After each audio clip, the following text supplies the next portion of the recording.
Assalamualaikum warahmatullahi wabarakatuh. Salam sejahtera dan salam sehat selalu.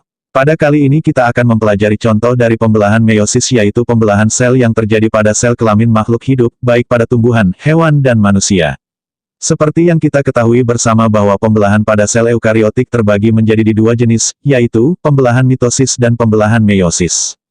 Pembelahan meiosis disebut juga pembelahan reduksi karena menghasilkan sel anak yang memiliki setengah jumlah kromosom sel induknya. Karakteristik pembelahan seperti ini bertujuan agar jumlah kromosom tiap generasi makhluk hidup bersifat konstan atau tetap. Sedangkan, sifat sel anakan yang memiliki setengah jumlah kromosom induknya disebut haploid. Bentuk pembelahan seperti ini terjadi pada sel kelamin atau gamet. Gametogenesis adalah proses pembentukan sel gamet atau sel kelamin yang berlangsung di dalam organ reproduksi seksual. Walaupun termasuk ke dalam pembelahan meiosis, gametogenesis diawali dengan pembelahan mitosis yang bertujuan untuk memperbanyak jumlah sel induk.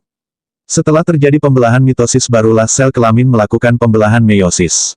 Pada manusia dan hewan tingkat tinggi terdapat dua jenis gametogenesis, yaitu spermatogenesis dan oogenesis. Spermatogenesis adalah proses pembentukan sel-sel spermatozoa atau sel gamet jantan.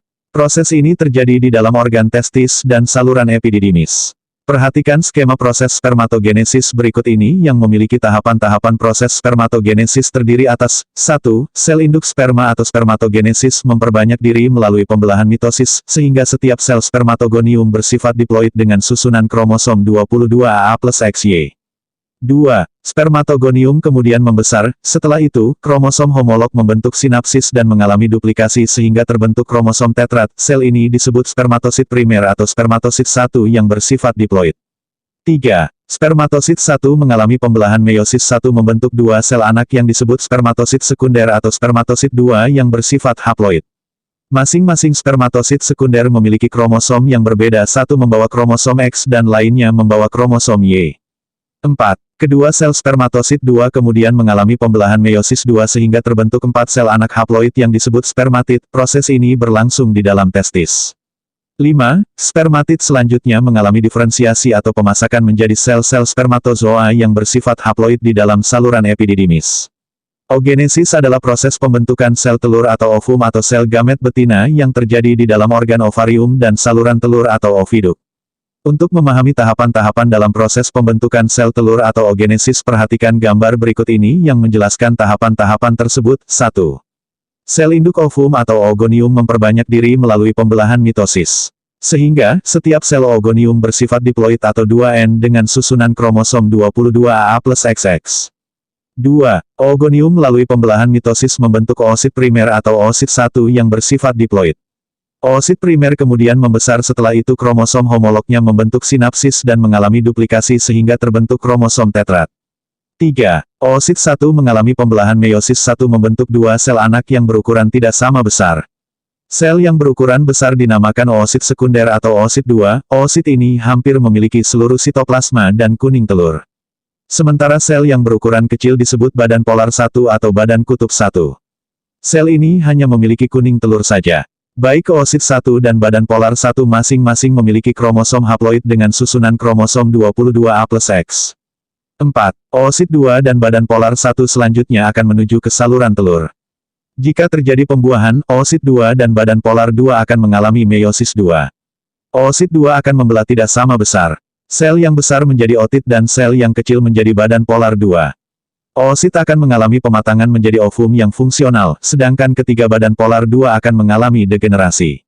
Mikrosporogenesis adalah proses pembentukan mikrospora atau serbuk sari yang merupakan alat reproduksi generatif pada tumbuhan. Proses ini terjadi di dalam kepala sari. Pada mikrosporogenesis, sel induk mikrospora yang diploid akan mengalami pembelahan meiosis 1 dan meiosis 2 membentuk 4 sel mikrospora yang haploid.